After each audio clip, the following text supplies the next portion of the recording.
ఇక తెలంగాణలో మళ్లీ ఉగ్ర కలకలం రేగింది. ఇస్లామిక్ స్టేట్ ఖురాసన్ ప్రావిన్స్తో సంబంధాలున్న మొత్తం 5గురిని గుజరాత్ ఏటీఎస్ అధికారులు అదుపులోనికి తీసుకున్నారు.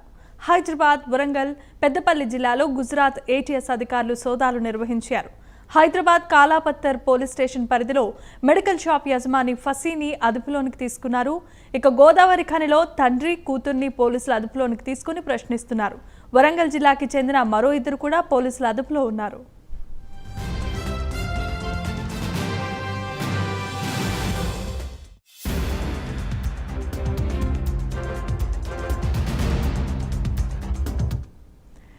జూన్ 10న గుజరాత్ ఏటీఎస్ పోలీసులు ఆపరేషన్లో Islamic State of Khorasan province module కార్యకలాపాలు వెలుగు చూశాయి. విచారణ అనంతరం ఇటీవలే పోర్బందర్లో పలువురిని గుజరాత్ ఏటీఎస్ పోలీసులు అరెస్ట్ చేశారు. వీరంతా ఐఎస్కేపీలో చేరేందుకు ప్రయత్నిస్తున్నట్లుగా ఏటీ అధికారులు గుర్తించారు. పడవల ద్వారా దేశం సరిహద్దులు దాటాలనుకుంటున్న పలువురు సానుభూతి పరులకు పోర్బందర్ గ్రూప్ సాయం చేస్తోంది అని అధికారులు భావిస్తున్నారు.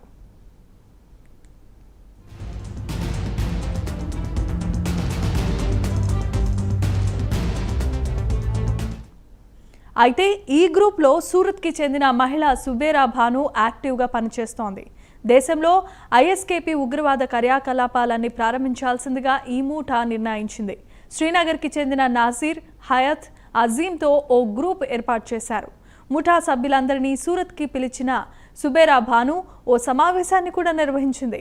సుబేరా భానుతో కాలాపత్తర్కి చెందిన మెడికల్ షాప్ యజమాని ఫసీకి సంబంధాలున్నాయని దర్యాప్తులో బయటపడింది.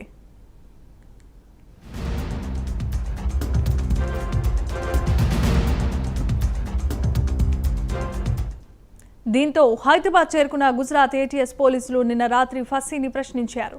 టోలీ చౌకీకి చెందిన తండ్రి, కూతుర్ని అదుపులోనికి తీసుకున్నారు. హైదరాబాద్లో ఐఎస్కేపీ కార్యకలాపాల్లో తండ్రి, కూతురు చురుగ్గా పాల్గొంటున్నారని గుర్తించారు. ఇక అమీర్పేట్లో పలు కోచింగ్ సెంటర్లలో గుజరాత్ ఏటీఎస్ అధికారులు సోదాలు నిర్వహించారు. గోదావరి ఖనిలో సాఫ్ట్వేర్ ట్రైనర్ జావీద్ని అదుపులోనికి తీసుకున్నట్లుగా తెలిసింది.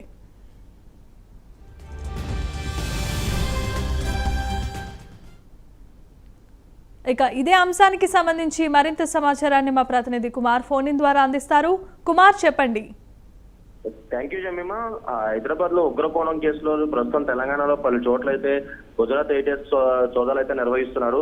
ఐఎస్కేపీ మాడ్యూల్లో భాగంగా హైదరాబాద్, వరంగల్, పెద్దపల్లిలో గుజరాత్ యాంటీ టెర్రరిస్ట్ స్క్వాడ్ అయితే సోదాలు నిర్వహిస్తున్నారు. పలువురిని అదుపులోకి కూడా తీసుకున్నట్లు కూడా తెలుస్తుంది. అలాగే వీళ్ళని కూడా విచారిస్తున్నట్టు కూడా గుజరాత్ ఏటీఎస్ పోలీసుల ద్వారా అయితే వీళ్ళందరినీ కూడా విచారిస్తున్నట్టు తెలుస్తుంది. కాలాపత్తర్ పోలీస్ స్టేషన్ పరిధిలో ఉన్న సయ్యద్, హజీవుల్లా అలాగే నజీన్ కూడా ఏటీఎస్ అధికారులు అయితే అదుపులోకి తీసుకొని నిన్నైతే విచారించడం జరిగింది. గోదావరి ఖనిలో తండ్రి, కూతురును కూడా ఏటీఎస్ అధికారులు అయితే అదుపులోకి తీసుకున్నారు. మొత్తానికి వరంగల్ చెందిన ఇద్దరిని కూడా అదుపులోకి తీసుకున్నారు.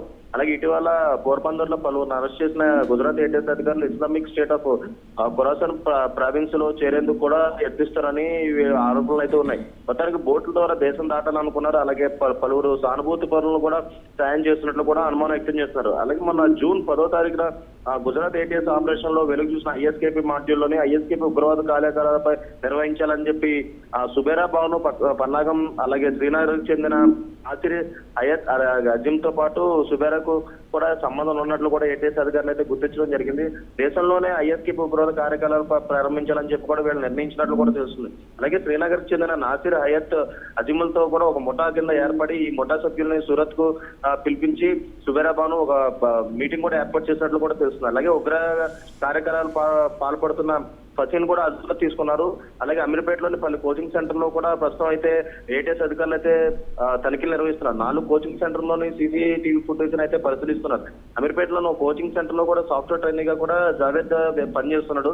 కోచింగ్ మాటను ఉగ్ర శిక్షణ ఇస్తున్నట్లు కూడా కొన్ని అనుమానాలు ఉండడంతో అమీర్పేటలోని పలు కోచింగ్ సెంటర్లపై ఏటీఎస్ అయితే పూర్తిగా నిఘా పెట్టి పూర్తిగా తనిఖీలు చేస్తున్నారు. Jemimah, thank you Kumar.